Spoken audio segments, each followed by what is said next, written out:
2021 has just flown by. And as you plan for the year ahead, why not join us and make a year-end tax-deductible donation to KUOW? Listeners like you make Seattle Now possible. Seriously, we can't do this without you. There's so much happening in our world right now. I hope we can count on your support to keep this work strong as we head into the new year. Donate online at KUOW.org before midnight on December 31st. And thanks.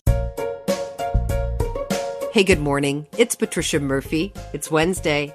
This is Seattle Now. Hope you're staying warm these last few frigid days of yet another wild year. Our team is taking the week off and replaying some of our favorite shows from 2021. Today's is our talk from last June with Marshall Hugh of Seattle's Marshall Law Band. 1 year ago, protesters calling for an end to police brutality took their message to the doorstep of Seattle PD's East Precinct at the intersection of 12th and Pine. Within days, a community had sprung from the protest, complete with a funk band.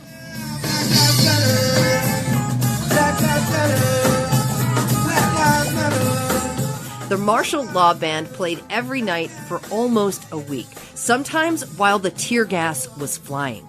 They'd leave CHOP a short time after, but the experience became an album called 12th and Pine. It's up for a Pulitzer Prize this week.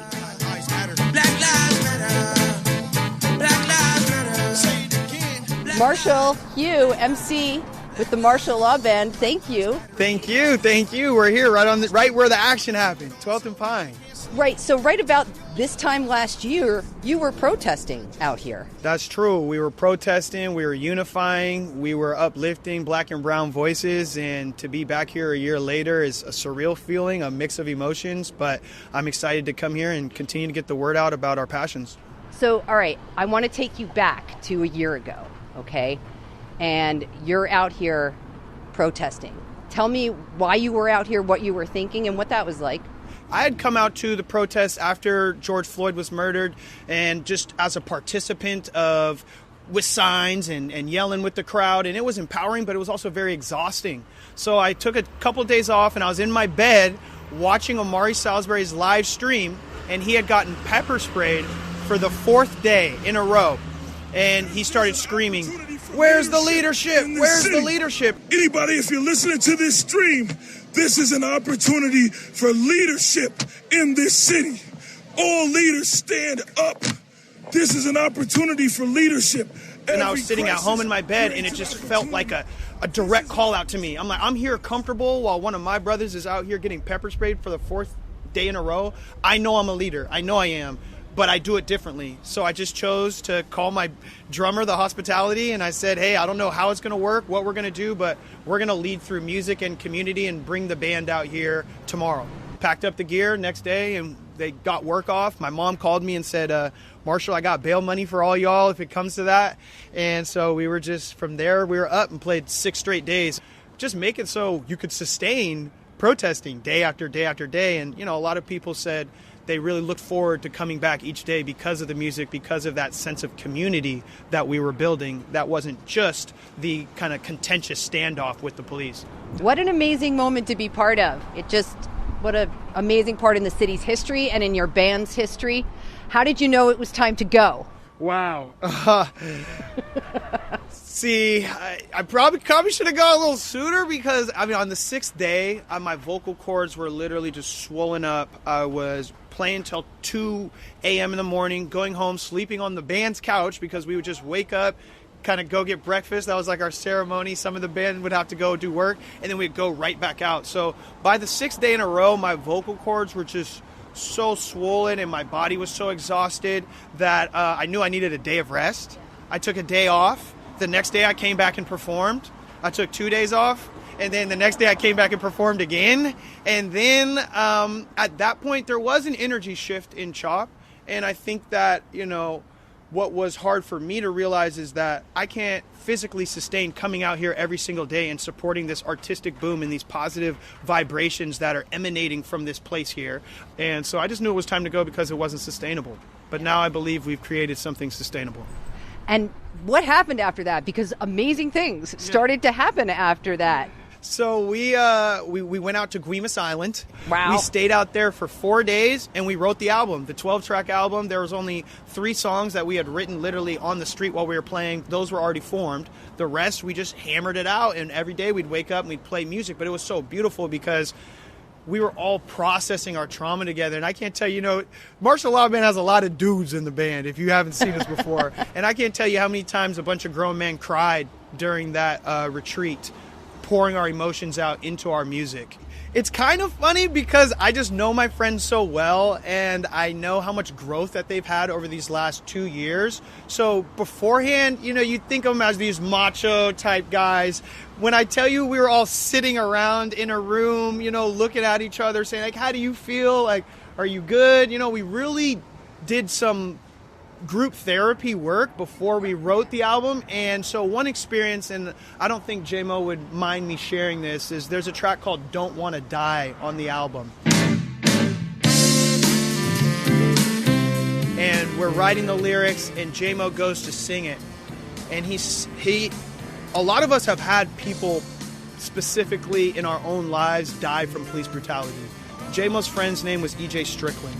And J-Mo's singing, I don't wanna die, don't wanna cry, just live my life, my life. J-Mo's 6'4", 320, and you just start hearing, don't wanna cry, and he's crying while he's singing these songs. And I started crying, and I looked up, and I looked at the band, and everybody was crying. But we were playing through it. And afterwards, we're just like, dang, we never all group cried like that together or anything, but it was really therapeutic. And it's like, our friends have died from this. Like, we've just risked our lives for this. Like, we're exhausting every possible option that we know to have it changed. So, yeah, it was a very emotional experience. You can tell I still kind of just get emotional thinking about it. But, again, 12th and Pine is a visceral experience. It's not like an album. It's like what we really went through. And, I'm proud to say that because we processed our trauma as a group.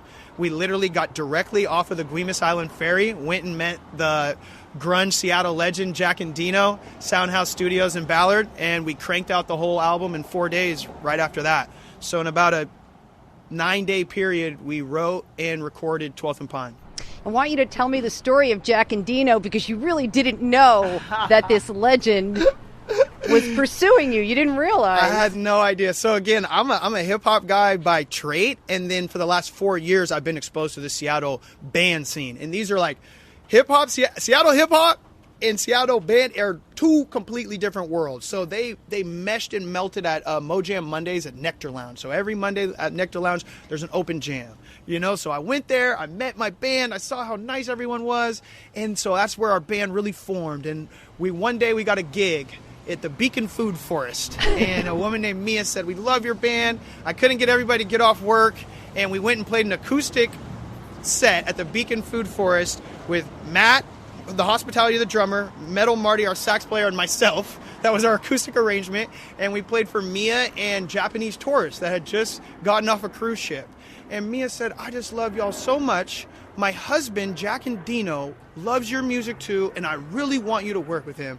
I just said, "Oh, yeah, blah, blah, blah," and I kind of push it off. And Mia would just hit me up over and over again, almost monthly, about this almost guy, like Jack her husband Endino. was famous. Yeah, almost like, I'm like, geez, gosh, like, hey, we have an engineer, okay?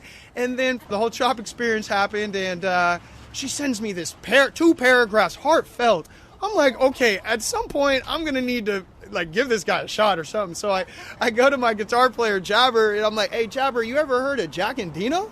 He's like, "What?" I'm like, "Yeah, Jack Endino." He's like, "Yeah, dude, he worked with Nirvana and Mudhoney."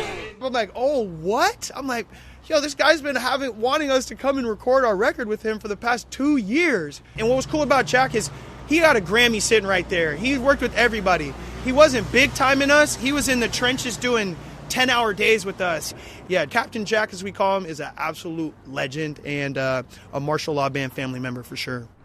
Marshall, before I let you go, A year ago, you were here protesting in the streets. Before we go, I want you to talk about the movement and where you think it is right now, from your perspective. Yeah, well, you say a year ago, and you think about the battle for the Hill, right? That's when Seattle decided we're not moving. It doesn't matter if you bring in the National Guard, doesn't matter if you bring in a Bearcat, doesn't matter what you do to us, we are going to stand up against the system. And so they brought their tank right down here on this street, and they told people that they could exit right down our way. And instead, people sat around the stage. And people burned dumpsters, and they created lines, and at 2 a.m, the Bearcat and the National Guard turned around, and we celebrated as a people. As a result of that battle for the Hill, Seattle will never be the same, and there are a group of committed thousands of people that are willing to do whatever it takes to see this world and this city change. So I think where the movement is right now is in great hands, in exciting hands, and it's bubbling. And the more and more the weather gets nice, the more and more Seattle people are going to have the energy to come out here and channel it, hopefully, in positive, safe, healthy, friendly ways. I believe Seattle's going to be the epicenter of the revolution, and it's happening this summer. Marshall Hugh, congratulations to you and the band for being nominated, on all your success. Good luck this week. A real pleasure to talk to you. Thank you for taking some time with us. Thank you. Both of y'all came out here in the rain on some real deal Seattle stuff. We're out here getting rained on in the corner of 12th and Pine. That's what it's about. First time on KUOW. Such a pleasure. Thank you so much. I told y'all I used to listen to you as a kid, so now I'm going to have to tap back in. And thank you so much. Thanks for listening to Seattle Now. If you like what you heard, share it with a friend. Jason Pagano produced today's show. Big thanks to Amari Salisbury and Converge Media for the archival sound. Thanks also to KUOW's Casey Martin. Our production team is Clare McGrane, Caroline Chamberlain Gomez, and Diana Opong. Matt Jorgensen does our theme music. I'm Patricia Murphy. See you tomorrow. Why they always make it about what's black and what's white when you should really report what's wrong and what's right. Stop trying to play us like it's just left or it's right. We know there's more to decide. We put our lives in this fight. Press, thanks for the coverage, but we gotta change the subject. Please stop putting us against each other. I know we all got more in common. There's no need to be dishonest, just to lie some more dollars in